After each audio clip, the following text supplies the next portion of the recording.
Hello, my friends. Thank you for joining me for reading Bhagavad Gita together. And today we will read chapter number 4, which is called Transcendental Knowledge. For those who listen to my or view my video for the first time, I would like to show the Bhagavad Gita.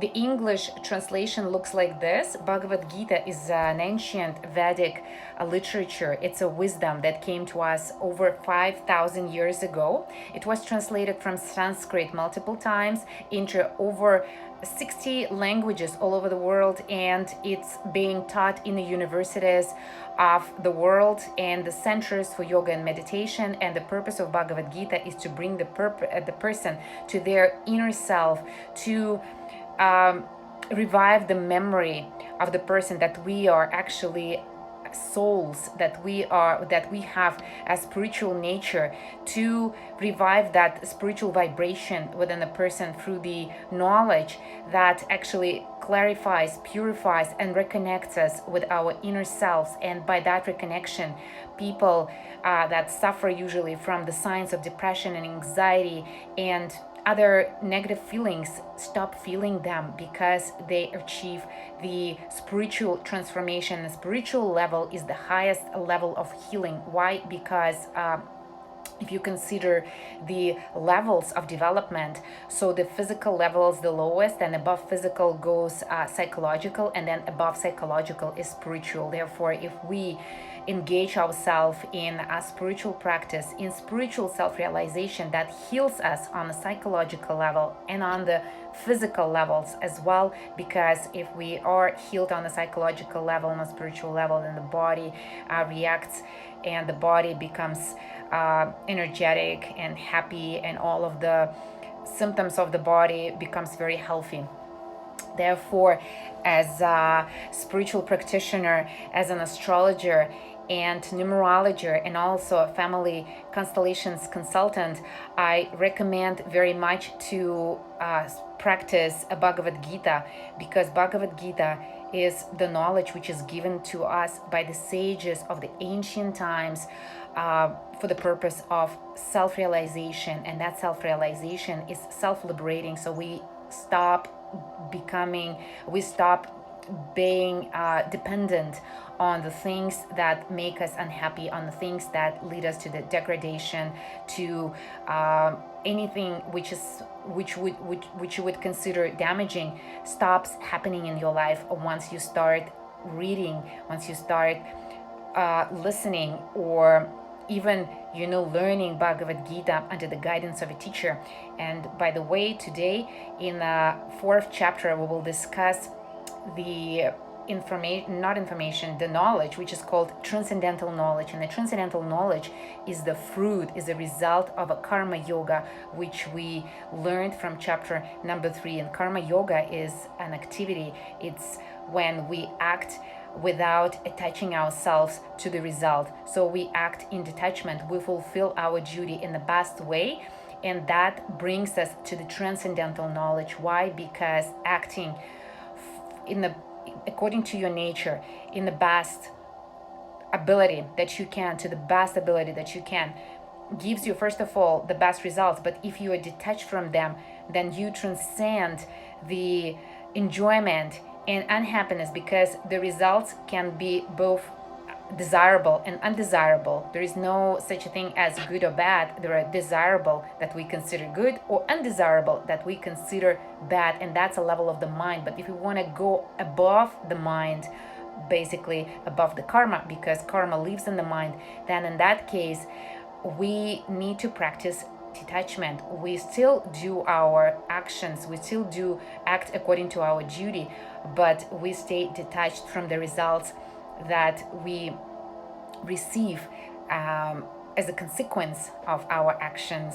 Because in the material world, it's everything, action and reaction, they go together. So our action on the thought level, on the mind level, on the energy level, on a physical level will bring us a reaction. So just imagine, if you think about anything in a negative way, you're gonna feel negative right away, right? And that's how thinking and feeling is connected, because it's action on the mind level and reaction on the emotional level, and that's the connection. And the same thing happens on a physical level. If we say something or if we do something damaging, so we get the damaging result back. So if we hit the wall, we feel the pain.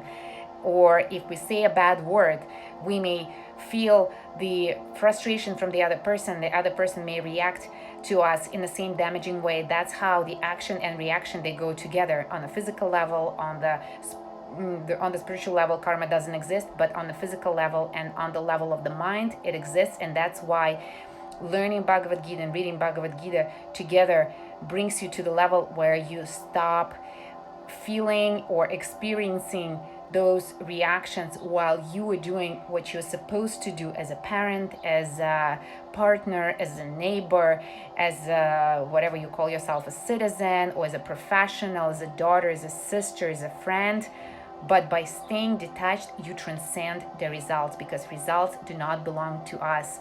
In our circle of concern is our ability to act, and everything else, what comes out of it, is out of our circle of concern. It's our circle of responsibility. Why? Because it doesn't belong to us. For example, I'll give you one example.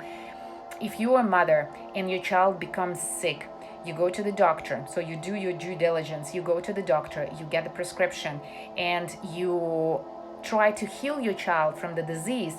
But healing your child doesn't guarantee that the child will be healed. Therefore, you act according to your duty, but the results do not belong to you, because there is no guarantee that the child will survive, or if that particular medicine, that particular approach will heal the child. And here is the same philosophy. If we need to act according to our duty, but there is no guarantee that we're going to get the result that we desire or not desire. It's out of our circle of concern. If you understand that, you will see how much easier your life will be. That anxieties, such things as depression, because we get depressed if we don't get what we want, or we get anxious in the expectation of what we want, those symptoms will go away just by learning, understanding, and studying Bhagavad Gita. I recommend it to you. Today we will be reading the verses only, but I encourage you to read the commentary given by His Grace Bhaktivedanta Swami Prabhupada. It's a sage. It's a it's a world-known philosopher who brought that knowledge to us. And that knowledge became world known, and it is taught in all over the world, like in all of the universities. It is widely practiced in psychology, in astrology. Why? Because it's a universal knowledge. And if you don't know where to get the book, please get in touch with me. I will be happy to help you. The book is available in ISKCON centers all over the world. So just Google ISKCON and ask them to deliver the book to you, or find out their address and go and pick it up. And that's how you're gonna get the universal knowledge at your place. Moreover, as we know, the information vibrates. So whatever we say, whatever we think, because we are energetic living entities, and whatever we think, whatever we say, gives the vibration. Therefore, once we get Bhagavad Gita or Srimad Bhagavatam, these are the ancient Vedic Puranas that explain how the world is functioning. It gives us the biography, the life details of the exalted personalities of the universe, not just of the earth, but just of the universe on the universal level. It also explains all of the aspects of life, such as marriage life, family life, childbirth, spirituality, how to be happy in love, in relationships. Everything is explained there. And of course, it speaks about the Lord himself, about his pastimes, about his nature and feelings. And if you would like to understand the Lord the best, you start with Bhagavad Gita and then you continue with Srimad Bhagavatam. And Srimad Bhagavatam here available again at ISKCON. And if you want to know how to obtain it, get in touch with me and I will be happy to help you with that. So today we will continue reading. We will read chapter number 4. Again, this is going to be just the verses, but read the purport, which is the explanation of each verse at home, and also watch the videos of the teachers that speak about Bhagavad Gita on YouTube. You can just go and say Bhagavad Gita as it is, and then you can put Vaishesheka Dasa, or you can put Chaitanya Chandra Charan Das. Choose the teacher that you like. If you don't have any idea, get in touch with me and I will give you my recommendations. But do that, because this is the best practice you can do for yourself, for your life, for your kids. It's easy, but so much transforming, so much enlightening practice that any human being can do to themselves in such an easy and free way. Okay, so now let's begin. And again, if you, after I finish, if you have any questions, please put them in the comments and I will be happy to answer them. Text first. The personality of Godhead, Lord Shri Krishna said, I instructed this imperishable science of yoga to the sun god Vivasvan, and Vivasvan instructed it to Manu, the father of mankind, and the Manu in turn instructed it to Shvaku. The supreme science was thus received through the chain of the cyclic succession, and the saintly kings understood it in that way. But in course of time, the succession was broken, and therefore the science, as it appears, to be lost. So in the ancient times, the memory of people was very strong, and therefore writing was not required. People could transfer the knowledge just through hearing and speaking, and therefore the succession was broken. Why? Because with time we got new generations of people who would have different desires, different from self-realization, of living happy and in harmony, and therefore the succession was broken. That's how the Lord is resuming the succession by speaking Bhagavad Gita again. The very ancient science of the relationship with the Supreme is today told by me to you, because you're my devotee as well as my friend and can therefore understand the transcendental mystery of this science. And from life, we also know that those who are friends, they understand each other very well. Therefore, the Lord is speaking the science to his disciple, the best student in the world. His name is Arjuna, who learned that knowledge by hearing it from his spiritual master, who is God himself. Arjuna said, the sun god Vivasvan is senior by birth to you. How am I to understand that in the beginning you instructed the science to him? The personality of God had said, many births, both you and I passed. I can remember all of them, but you cannot, us observe the enemy. And we are changing our bodies from one life to another. That's how we forget what happened in our previous life. But a spiritual body maintains the memory. So in a spiritual body, the memory is not gone. Therefore, the Lord is saying here that he remembers all of his lives and incarnations, but his disciple doesn't, because with the change of the body, the memory is gone. Although I am unborn and my transcendental body never deteriorates, and although I am the Lord of all living entities, I still appear in every millennium in my original transcendental form. And here millennium is not calculated in human years, it is calculated in years of the universe. Whatever and whenever there is a decline in religious practices or descendant of Bharata and a predominant rise of irreligion, at that time I descend myself to deliver the pious and to annihilate the miscreants, as well as to re-establish the principles of religion. I myself appear millennium after millennium. So the Lord, according to Vedic knowledge, came as Sri Chaitanya Mahaprabhu 500 years ago to start the Krishna conscious movement, the movement of the spirituality through the mantra meditation and singing kirtan and delivering the knowledge of Bhagavad Gita. One who knows that transcendental nature of my appearance and activities does not, upon leaving the body, take his birth again in this material world, but attains eternal abode, O Arjuna, being freed from attachment, fear, and anger, being fully absorbed in me and taking refuge in me. Many persons in the past became purified by knowledge of me, and thus they all attain transcendental love for me. So the purification comes by gaining the knowledge about the Lord, and that knowledge is given in Bhagavad Gita. That's how Bhagavad Gita is very powerful. It's very purifying and enlightening. As all surrender into me, I reward them accordingly. Everyone follows my path in all respect, O son of Pritha. As all surrender into me, I reward them accordingly. Therefore, we get as much as we follow. So to the extent of our surrender, basically, what does it mean to surrender? It means that we act in the motive to please the Lord, in understanding that there is the Lord above us. There is a universal power that controls anything, that I'm not in control here, that there is a power that controls things, that there is a universal law, and everything is fair and everything is correct in this world. I just need to know the laws and regulations and to be in harmony with them.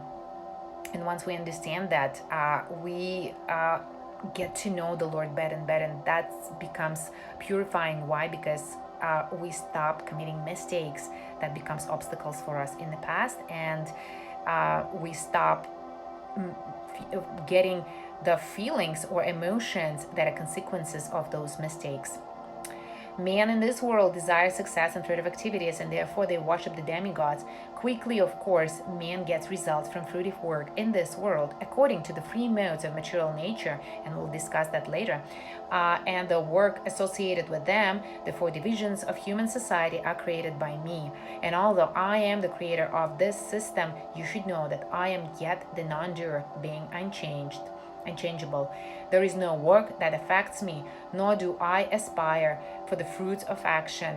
One who understands this truth about me also does not become entangled in the fruitive reactions of work. So if you would like to be close to God, you need to obtain the nature. You need to become close in the nature to the Lord, and that nature is in detachment to the result, because the Lord is detached. The Lord is never attached to the result, and that's how we become close and understand the Lord. Okay, the intricacies of actions are very hard to understand. Therefore, one should know properly what action is and what forbidden action is and what inaction is. One who sees action in inaction and action in inaction is intelligent among men, and he is in a transcendental position, although engaged in all sorts of activities. One is understood to be in full knowledge, whose every endeavor is devoid of desire for sense gratification.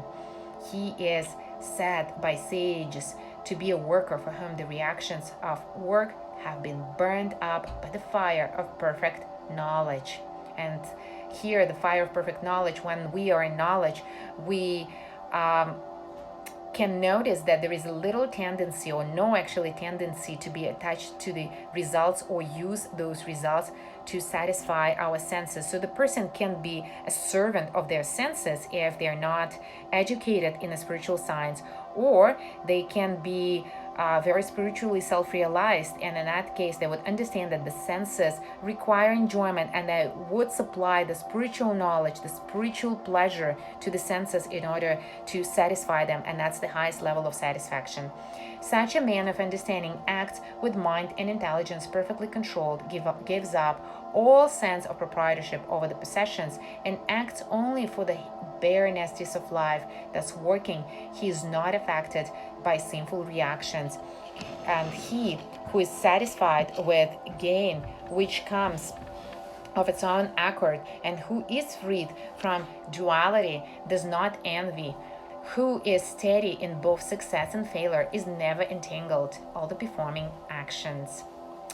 The work of a man who is unattached to the modes of material nature and who is fully situated in transcendental knowledge merges entirely into transcendence. A person who is fully absorbed in Krishna consciousness is sure to attain the spiritual kingdom because of his full contribution to spiritual activities, in which the consummation is absolute, and that which is offered is of the same spiritual nature. Some yogis perfectly worship the demigods by offering different sacrifices to them, and some offer sacrifices in the fire of the Supreme Brahman. Some sacrifice the hearing process and the senses in the fire of mental control, and others sacrifice the objects of the senses in the fire of the senses. And here you can read the explanation on how the process works here, the sacrificial process, how it works. If you read the explanation of the teacher himself in order to understand. Others who are interested in achieving self-realization through control of the mind and senses offer the functions of all of the senses and of the life breath as oblations into the fire of the controlled mind. Therefore, you can control your senses and your mind. Actually, you can control the senses through the mind control, and the mind is controlled by the spiritual knowledge, by the spiritual satisfaction. Why? Because mind has a spiritual nature. And in other scriptures, from other scriptures, you can know that the mind is the representative of the Lord himself. Therefore, if you deliver spiritual food to the mind, such as Mahamantra, or repeating Mahamantra, or if you read Srimad Bhagavatam, Bhagavad Gita early in the morning before the sunrise, then the mind becomes spiritualized, it becomes fully satisfied, and it stops bothering you with different desires, because there is no hunger left, and the spiritualized mind delivers the pleasure to the senses that actually that craving for the pleasure. But spiritual pleasure is that pleasure that doesn't end. Therefore, the senses become very satisfied, and that's how you may feel the healthy desires, for you may start liking the healthy lifestyle, and it may come naturally. So you don't need to go through severe austerities or severe practices in order to achieve that desire. It comes by itself if you just follow the process of spiritual practice. And the process of spiritual practice is just to raise early in the morning before the sunrise. So they say just get up between 3 a.m. and 5 a.m. Therefore, if you find the best time for yourself before 5 or 6 a.m. in the morning, the earlier the better, and then you will see the difference, how mind is concentrated, how pure it is. And you will see that the best ideas are coming in the morning, especially after you are done with the Maha Mantra meditation. If you read Bhagavad Gita in the morning, and then you read Srimad Bhagavatam in the morning, then you will see how your mind becomes full of peace, pleasure, and there is no place left for depression or anxiety if you follow this practice on a daily basis. And of course, in order to support yourself on that path, if you're looking for the best results, change your lifestyle. So start eating healthier, meaning add more green, more organic foods to your routine. Add more vegetables and grains.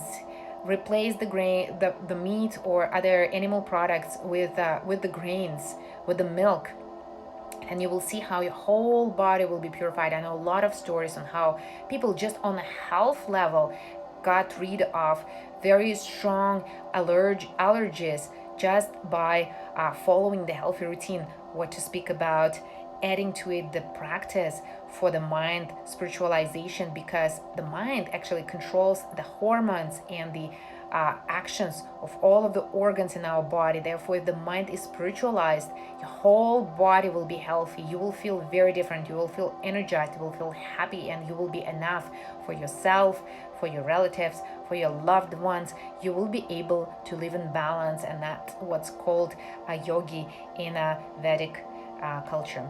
Now let's continue. Having accepted strict vows, some become enlightened by sacrificing their possessions, and others by performing severe austerities, by practicing the yoga of eightfold mysticism, or by studying the Vedas to achieve to advance in transcendental knowledge. Still others who are inclined to the process of breath restraint to remain in trance practice by offering the movement of the outgoing breath into the incoming and the incoming breath into the outgoing, and thus at last remain in trance, stopping all breathing. Others curtailing the eating process offer the outgoing breath into the itself as a sacrifice. All these performers who know the meaning of sacrifice become cleansed of sinful reactions, and having tasted the nectar of the results of sacrifice, they advance towards the spiritual eternal atmosphere or best of the Kuru dynasty. Without sacrifice, one can never live happily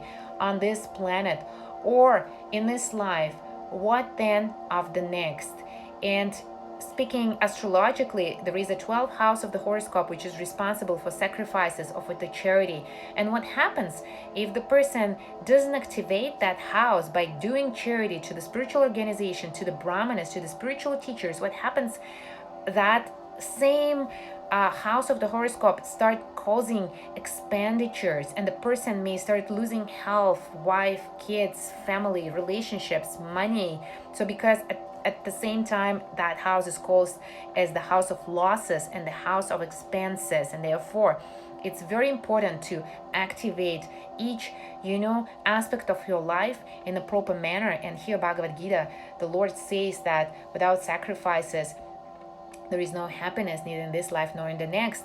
Therefore, even astrologically, it's given on a practical, like such a practical level, that do some charity, do it for the purpose of satisfying the Lord, not just for your own.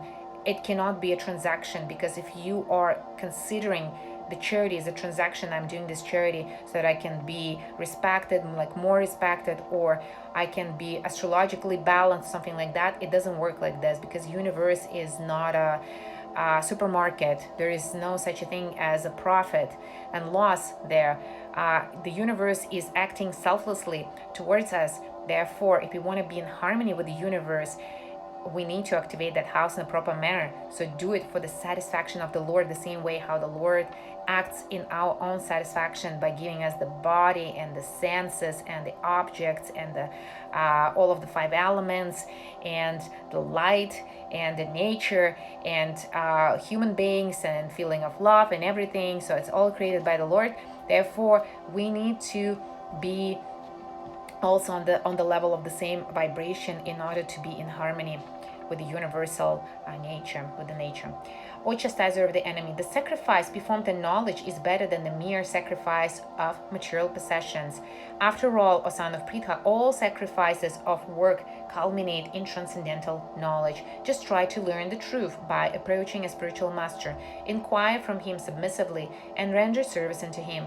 The self-realized souls can impart knowledge into you, because they have seen the truth. And it's very important to learn the knowledge from a self-realized person. Why? Because if you want to learn something and become a master, you need to learn from the master. You need to learn from the person who knows practically how to be the best in that area. And therefore, in a spiritual science, you need to follow the steps of a spiritual master. You need to follow their advice, and you need to listen to them so that they can deliver that knowledge. And we learn by hearing. Therefore, we need to hear. And nowadays, there are a lot of lectures from the spiritual teachers available on Facebook, available on YouTube. So listen to them. Ask me if you need help in choosing or finding the best source of information. I will be happy to help you. But follow that advice that the Lord is giving here in Bhagavad Gita. Having obtained real knowledge from a self-realized soul, you will never fall again into such illusion, for by this knowledge you will see that all living beings are but part of the Supreme, or in other words, that they are mine. Even if you are considered to be the most sinful of all sinners, when you are situated in a boat of transcendental knowledge, you will be able to cross over the ocean of miseries. And of course, going through life with the highest level of knowledge is the best way to achieve the best results, to be victorious. As a blazing fire turns fire to ashes, or Arjuna, so does the fire of knowledge burn to ashes all reactions to material activities.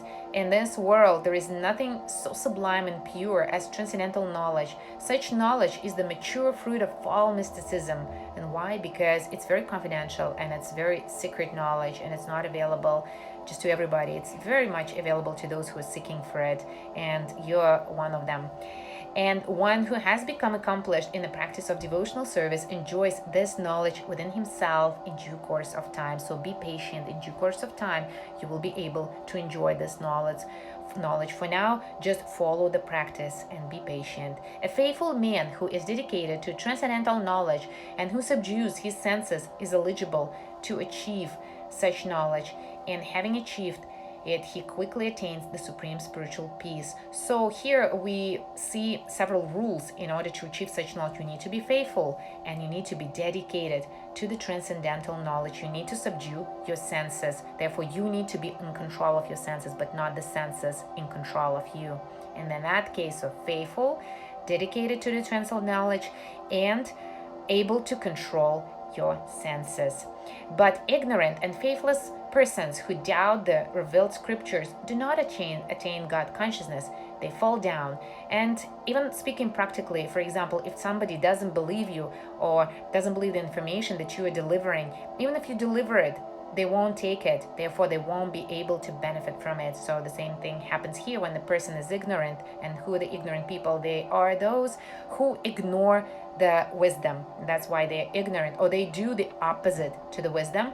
And faithless, meaning that they don't believe in the wisdom. They don't believe. They create their own laws and regulations, which are very different. For the doubting soul, there is happiness neither in this world nor in the next. One who acts in devotional service, renouncing the fruits of his action. So devotional service is when we dedicate, when we act in with the motive to satisfy the Lord. For example, if I have a talent, I can say, oh dear Lord, thank you for giving me this talent that I can serve you with, and I'm helping with this talent to so many people. And that's how we commit the devotional service. And if that's the motivation, it comes from the heart, it becomes transcendental, and that's what purifies us.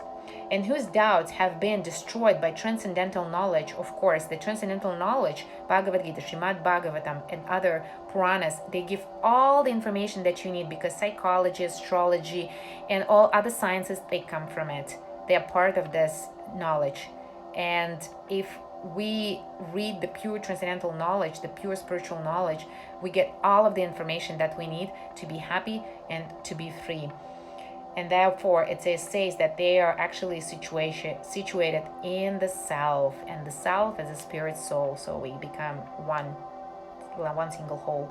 Thus, he is not bound by the reactions of work or conqueror of the riches. Therefore, the doubts that have arisen in your heart out of ignorance should be slashed by the weapon of knowledge.